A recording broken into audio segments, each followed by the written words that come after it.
Today's topic I want to discuss with you in depth how to avoid the biggest retirement mistakes. And first off, unveil what some of the biggest retirement mistakes are, show you what individuals typically do, how they fall victim to them, and then how they could avoid those mistakes, how they could make sure that they're covering their bases the correct way so that they have pure retirement confidence going forward, whether that is during your accumulation phase where you might be 5, 10, 15, 20 years out from retirement. How do you make sure that that is segmented successfully, or even further when you're only a couple years out from retirement or currently retired, how do you stay retired forever? So I'm going to break down each big mistake, and there's multiple mistakes out there, but I want to, and a lot of these mistakes actually work in tandem. So I want to try to expose some of these mistakes. Hopefully you're not doing these mistakes and you're able to fix it in time, to make sure that you can also, live that healthy, retirement lifestyle, and make sure that you're just super confident in retirement, because you do have those different areas covered and you're understanding the pros and cons of each situation. So the very first mistake I want to tackle is running out of money. And a lot of individuals don't realize, how this occurs, and all of a sudden they're looking at their account right when they retire, and a couple of years go by, and all of a sudden they look back at their account and they go, "Oh my gosh, I'm going to run out of money in the next couple of years. What went wrong?" And in order to truly understand this, you have to realize what happened with retirement planning, what happened with employer-sponsored retirement accounts, and then what is the risk for typical individuals as they're getting closer to retirement, or they're currently in retirement. Why is this such a problem now of running out of money? And back in the day, and individuals still are offered these types of plans, an individual would work for a company and they would give X amount of years of service, so 20, 30 years worth of service, and they were offered something through their employer known as a defined benefit plan, also known as a pension plan. So I give the example a lot. I say my grandfather was an elevator mechanic for the city of New York. He was offered a pension plan. He started working for them in his late 20s, and they said, okay, if you give 30 years worth of service, by the time you're age 55 in his case, you've given 30 years worth of service, we will give you a set retirement income stream as a thank you for working for this company, an incentive to stay loyal to us. Make sure that you're working hard, and therefore we'll make sure that your retirement is set up for you so you don't have to try to invest your dollars on the back end. So life used to be a lot more simple. Individuals would work those 20, 30, 40 years in some cases, and then understand that they're having a set retirement dollars, just like Social Security income. There would be money left for them every single month that would get paid to them, that they didn't have to work, so that when he retired, he's able to receive his pension income, able to receive Social Security income if he was age 62, and hopefully those two combinations of income would be able to suffice what him and my grandmother's expenses were. Well, unfortunately, there was a shift that took place. You had the branch of a government was created known as ERISA in 1974, and later on came about 401k related plans, the implementation of 401k related plans in 1978. This is important because rather than that defined benefit plan where an individual would go to work, that company would define exactly what that benefit was going to be. When this ERISA Act was created, and then you had the implementation of 401k plans, it now took that risk from the employer, from the entity, and threw it onto the employee.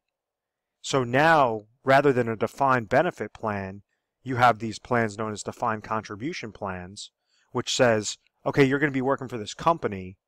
We might incentivize you to start planning, start putting money aside for retirement, known as a company match, but ultimately it's all on you.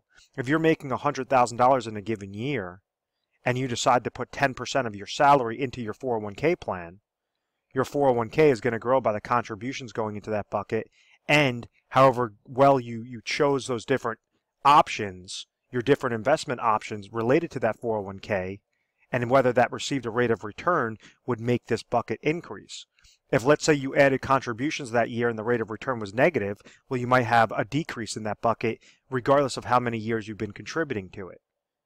So the point that I'm trying to make is rather than have that security of saying I had a pension plan or I have a pension plan, now individuals, majority of individuals are on their own and they're trying to create strategies to really maximize that rate of return on their 401k related plans because they're trying to make this bucket as large as possible so that when they retire, they could siphon through these monies a specific way and make sure that they're not outliving their money. So if they retire at age 65, they're hoping that their rate of return will stay consistent and also be able to pull out X amount of thousands of dollars per per month, per year that will suffice exactly what those expenses are. So the entire retirement game has really shifted on its head. So rather than now, you still have some companies. It is very rare, but you still have some companies out there and some entities that offer pension plans. Majority of the plans being offered are employer-sponsored retirement plans, such as the 401k, 403b related accounts, 457 plans, thrift savings plans. There's a whole slew of different sorts of retirement plans available. So if you understand that concept that 401k related plans were implemented right in 1978, and now this is looking at the historical rates of the Dow Jones Industrial Average over the past 100 years, you notice that yes, the Dow Jones Industrial Average did go up, so the market did go up, but now you had this extremely large boom that took place from 1980 all the way through 1999. There's over 1,200% growth into the market. The reason why that chart is so important is because it shows how the mindset was essentially tricked to thinking that if individuals just keep over max funding their 401k related accounts, it doesn't matter what they contributed into their 401k related plan, that rate of return is going to have a very high positive impact. So it basically poisoned the mindset of saying that, okay, it doesn't matter, the market's just always going to go up, and therefore by the time I retire, I could take out very large distributions from my retirement bucket and never worry about outliving it because I have nothing to worry about. The market's just always going to be booming, booming, booming. And unfortunately, we've seen shifts. We saw a shift in 2001. We saw a very large shift in 2008. And it showed us that no, in reality, the market could be volatile. You've had the tech bubble bursting, the Great Recession that occurred, and then on top of it, you now have those baby boomers that were placing dollars into the market now have to sell out of the market, liquidate their shares, liquidate their funds to therefore use as retirement income. So if you have more individuals that are selling out of the market than placing dollars into the market, obviously that could create a problem. So individuals in the 1990s and early 2000s, what they would do is say, okay, well, I'm noticing that the market could potentially go down. I'm just going to take my dollars and I'm going to invest them into a fixed account. Bank CDs are paying 8%. They're paying 10%. Fixed annuities are paying 8%. They're paying 10%. So when somebody's utilizing a fixed account, what they're essentially doing is saying, okay, I have $100,000. And let's say hypothetically you had a fixed account that was paying 10% rate of return. This individual could go get set up into that product. Let's say it was a 5-year product, receive interest each year for those 5 years. So they're receiving $10,000, et cetera, et cetera. After those 5 years, that individual has the $100,000 left over, and therefore they could reinvest it in a new 5-year contract. So, which is not a bad strategy. The only problem is interest rates hit all-time lows. So instead of a bank CD paying or a fixed annuity paying 8-10%, now you're lucky to see a bank CD paying anywhere between 1 to 2% for that same duration of time. A fixed annuity paying 3%, 3 to 4% for that same duration of time. So everything has essentially shifted. You have market volatility, and instead of going into those types of fixed accounts where an individual would just be able to preserve their dollars and live off the interest, that's been thrown out the window. So now, there has to be a strategy in place. So what individuals try to do is they say, okay, well, this market thing, I remember having good growth. Maybe I'll just be a little bit more conservative and still invest in the market, and hopefully everything should work itself out.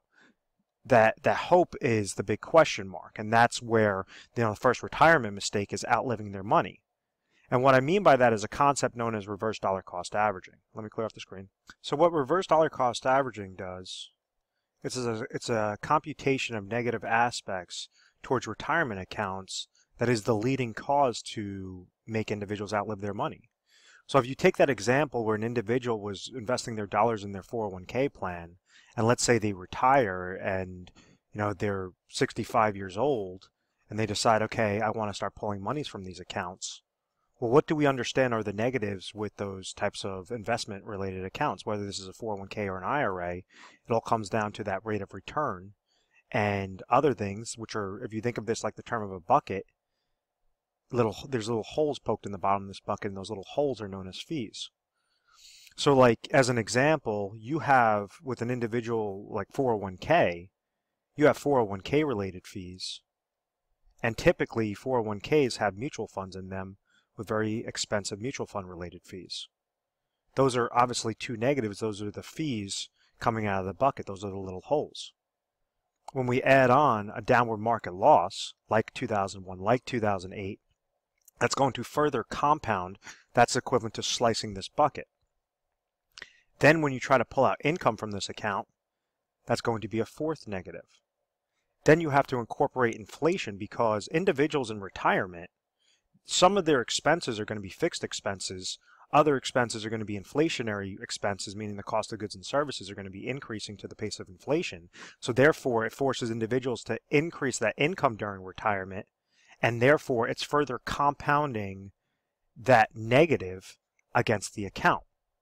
So a really quick example, and this is just a hypothetical example on this, just for really easy math. Let's just say if you had 401k related fees of 1% and mutual fund related fees of 1%, and you had a downward market loss of 10%, and this individual took out income. Let's say that this person had, $1 million in their 401k related account. And let's say that the 401k related fee was $10,000, the mutual fund related fees were another $10,000, and they got hit with a 10% loss, which is a $100,000 loss. And let's say this person needed $50,000 of income to live off of for that year, and we're not even going to incorporate inflation. What exactly happened to this bucket? Well, from day one, from the beginning of the year, they walked into the year with $1 million. They walked out of the year with minus $170,000. So then their new account value would be looking at $830,000. That's a large problem, because the next year, even if they gain 10% rate of return, or even if they gain that 10% rate of return on their overall value, that 10% rate of return is not $100,000 anymore. That 10% rate of return is $83,000. So this reverse dollar cost averaging is that compound interest regarding the negatives. So how exactly do you get a chokehold on those negatives? How do you reduce those fees? How do you reduce that downward market losses? How do you make sure that when you're receiving income, you're leveraging your components the correct way? You're leveraging your assets and accounts and income sources the correct way for pure retirement confidence. And the number one thing is you have to be mindful of this. You can't just leave your money to chance and say, oh, I'm going to shoot from the hip and hopefully everything will work itself out. Because this is why time and time again, individuals are outliving their retirement dollars, or on the opposite side, they don't have that much money in retirement. So they have to rely on Social Security income, or they have to work well into their 70s just to be able to make sure that they could have enough income before they pass away. And that's not living. That's just a guess. That's a hope that everything's going to work itself out, and unfortunately the numbers are not in favor of individuals not utilizing a strategy. A big problem with employer-sponsored retirement accounts such as the 401k, 403b, TSP is when I'm talking about the contributions, obviously that's controlled. This rate of return is all determined by what those funds that you choose, how well they perform. So when you have those employer-sponsored retirement plans, you typically are going to have options between 5 to 25, funding options to choose from. So think of them as eggs in your basket. When individuals take money from their employer-sponsored retirement plans and they roll them over into IRAs, individual retirement accounts, they could go and now have 3,000 different combinations, 3,000 different eggs to choose from, so that they can more cherry pick into something more customizable, depend upon their need, depend upon what their risk tolerance is, what their income goal is, and try to set that out the right way. The next retirement mistake that occurs when individuals try to do that, whether that's, accumulating their dollars or rolling them into the IRA and just saying, oh, well, I have more eggs, so therefore I should, more options to choose from, so therefore I'm going to be chasing returns and everything should be doing really well. So the negative with chasing returns is leaving yourself exposed to downward market losses and something known as sequence of returns risk. And what sequence of returns risk does is it shows you that, like, when you have an average rate of return, let me pull up a really quick chart. So this is where you have a lot of, wealth accumulation advisors that they're going to talk about, look at the rate of return, look at the rate of return. And with a sequence of returns risk, or just, the risk associated with those negatives, anytime you have a downward market year, and if you're really trying to chase returns and leaving yourself exposed, this is obviously an extreme hypothetical example, but I want to try to, prove my point regarding why negatives could significantly hurt you. And if somebody had a $100,000 investment, and let's say that, on paper it showed that it gained 50% the first year, then it lost 50% the second year, then it gained 50% the third year, lost 50% the fourth year, gained 50% the fifth year, Wall Street math is going to tell us that this person had an average rate of return of 10%. They would have gained plus 50% at the end of those 5 years. Divide that by 5 years would be 10% rate of return.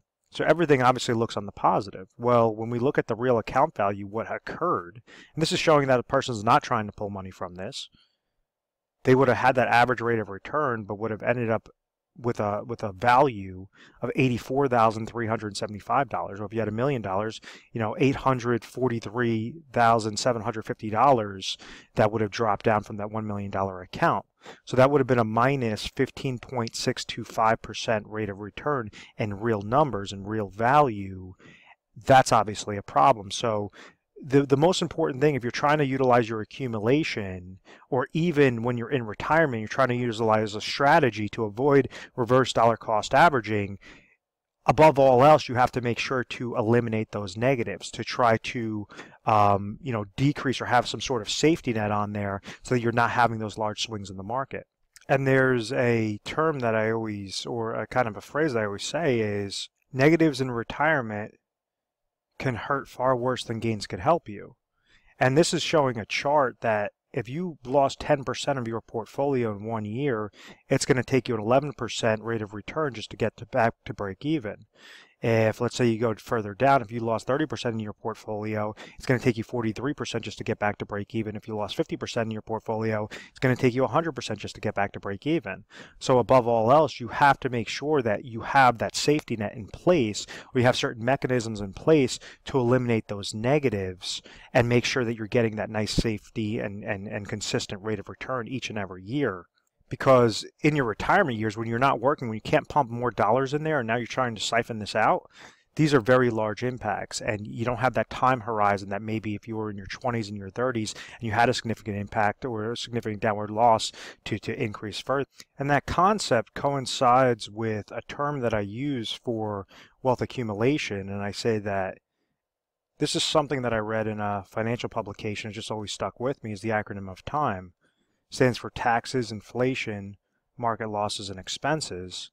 And when you're accumulating, you want to make sure that your accounts are growing most tax efficiently, that you're beating out the pace of inflation rather than just throwing your money underneath a mattress, that above all else you're avoiding downward market losses.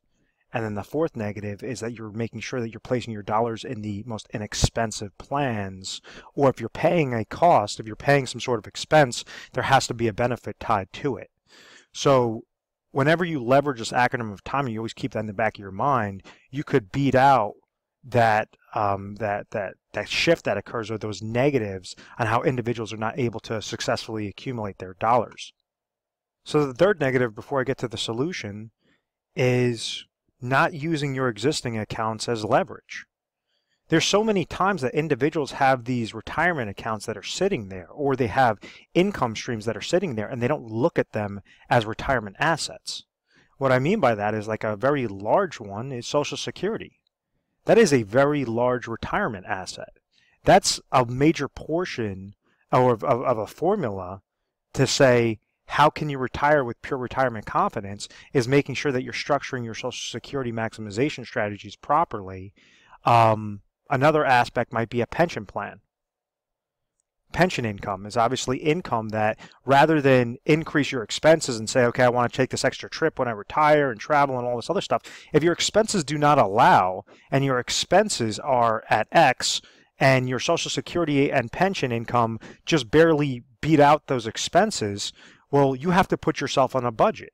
You can't go and say, oh, well, I worked my tail off all my life and now I want to enjoy it. And now I just want to burn through all my money. And if you don't have that disciplined mindset, you're never going to be able to properly retire. You're going to fall victim to those large retirement mistakes.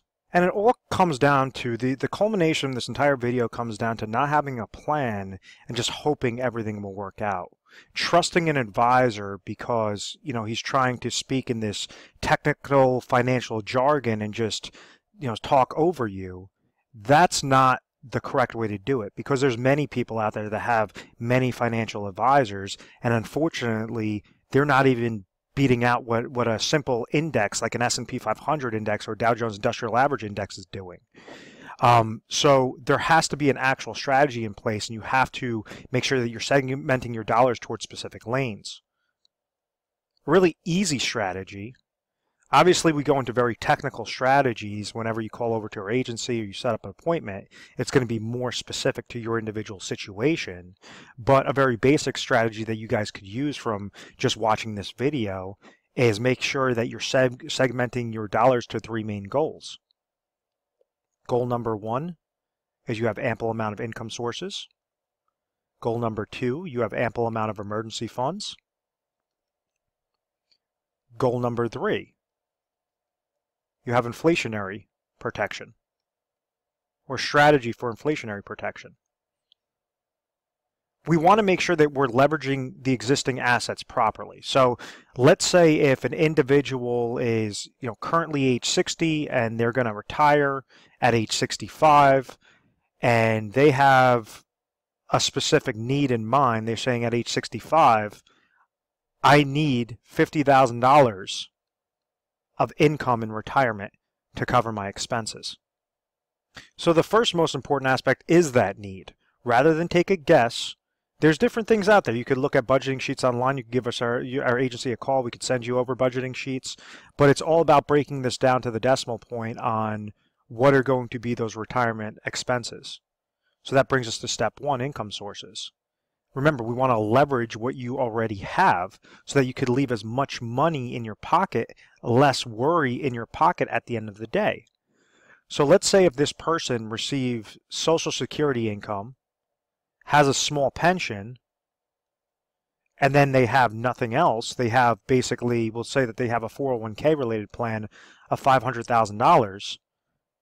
How exactly can we make sure that these 3 bases are covered? Well, the first thing, let's say that Social Security income is coming to them at $30,000. They hit age 65, Social Security income will be $30,000. Pension income, let's say they have a small pension of another $10,000.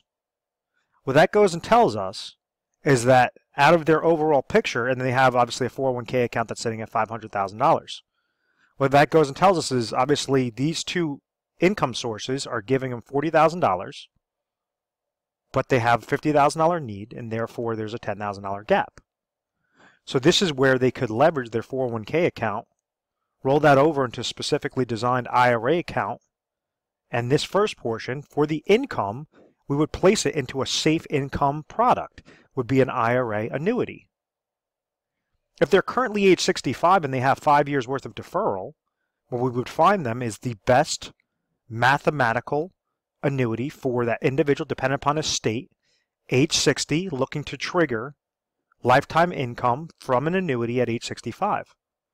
So let's say out of this $500,000, it's going to cost this person $100,000 to roll into an IRA annuity, utilizing an income rider that will produce them $10,000 every single year. So out of this $500,000, after IRA number 1, this person now has $400,000 left over in their 401k account, which now brings us down to step 2. Step 2 is emergency funds.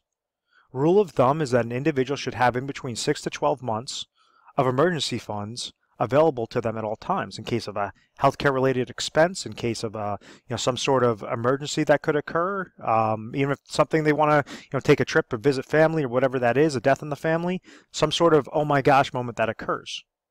So if this person has $50,000 of income or of expenses per year, we want to leave about $50,000 into some sort of liquid cash. So maybe that means out of this $400,000, they take $50,000 and they place that into a money market IRA. So this is IRA number 2, which is just with a money market. So it's not really going to gain, it's not going to lose. It's just something very safe, like a cash account that's sitting there that this individual could leverage as that type of emergency fund supplement.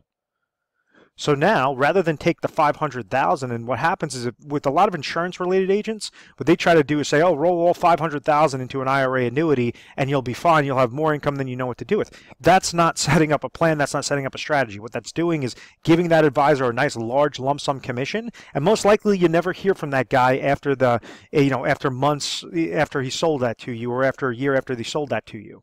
It's very, very common. We get these phone calls in every single day into the office of saying, yeah, my advisor set me up a couple of years ago. I never heard from him ever again. So first aspect, a new IRA, number 1 is through an annuity. And it's with a specifically designed hybrid annuity. IRA number 2 is $50,000 through a money market account. And now we have $350,000 left over that we could tie to inflationary protection. What exactly is inflationary protection? Let me clear this off a little bit. Well, we understand that when individuals usually have expenses in retirement, a portion of those are going to be fixed, a portion of those are going to be inflationary. So the cost of goods and services, milk, gasoline, different things, entertainment, are going to increase with the pace of inflation. That's why a house is more expensive today than it was 50 years ago. A car is more expensive today than it was 50 years ago. All these different things are obviously increasing towards that inflationary, towards that purchasing power risk. So therefore, we don't just want to leave it to chance. We want to make sure that you have a plan segmented specifically for that inflationary protection. You could go and leverage a specifically designed IRA account that tries to combat that reverse dollar cost averaging effect. What I mean by that is an IRA that's specifically designed to eliminate downward market losses, to eliminate fees, mutual fund related fees and advisor fees, and allow your money to have that compound interest effect in a positive direction, gaining when the market goes up, but making sure that you have a safety mechanism in place. If the market goes down, falls below 0%, you can never fall below 0%. So that might be one aspect, or you could leverage this towards a managed money route and make sure that you're segmenting dollars on not an emotional based plan, not trying to just go after return, but have something where you're eliminating downward market losses, but trying to really get a nice consistent rate of return. So you could roll that over into specifically designed IRA through managed money route. There's fee-based planners as opposed to retail-based planners. Or you can kind of do a combination of different things. You could also set up something known as annuity laddering strategies to give you, at age 65, you're receiving $50,000 of income from that first income source, and then you might want to place dollars aside into a 7-year deferred annuity, a 10-year deferred annuity, different things that will give you an extra $2,000 at age 67, an extra $4,000 at age 71, another $9,000 at age 76, so that it's saying as your inflationary expenses are increasing, your income streams are also going to be being triggered through the lifetime income riders through those annuity contracts. So this $350,000 in this perfect scenario, we're not leaving the money to chance. We're not just saying, okay, let it ride and risk your money in the market and hopefully everything's going to work itself out. What we're recommending is you create a plan. You don't take a guess. You have a concrete plan so that you have more than enough cash, you have more than enough of an emergency fund, you have more than enough to combat that inflationary protection or to combat that purchasing power risk, and you have those income sources coming to you that you can never outlive, or you and your spouse could never outlive. So in closing, if you found value in this video, feel free to give our 1-800 number a call. It's 1-800-566-1002. We offer 24/7 customer service. You would give us a call mornings, nights, weekends, holidays, whatever the case may be, and someone will take your call. From there, when you're speaking to the assistant, they're going to ask you your information. You might just say, I saw a video online about biggest retirement mistakes. I want to speak to a specialist. And then they're going to go and find the specialist that pertains specifically to this video. That's one way on how to do it. Another way, which is probably more efficient, is to go through our website, which is retiresharp.com or afasifinancial.com. They both take you to the same exact spot. And what you're going to see is a little icon on the bottom right-hand side of the screen where it says to schedule an appointment. So now you could actually put down notes, explain a little bit about your situation so that we can make sure the correct specialist is there available to, sit down with you on the appointment. It syncs it to our calendar. So we have a lot of different open availability regarding the different specialists that you'll be dealing with.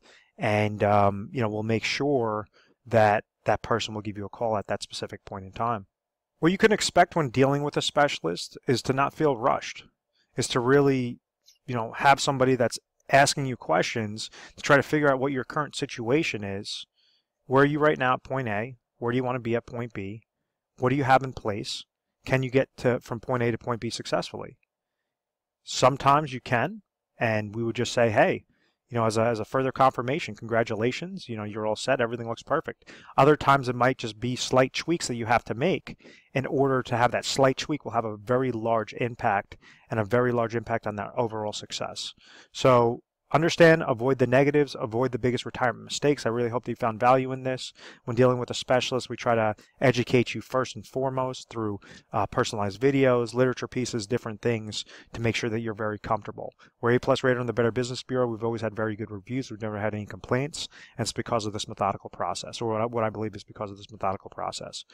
Thank you very much for watching this video, and please make sure to subscribe to our YouTube channel, Retire Sharp, so you can have access to the most updated videos. Thanks so much, guys.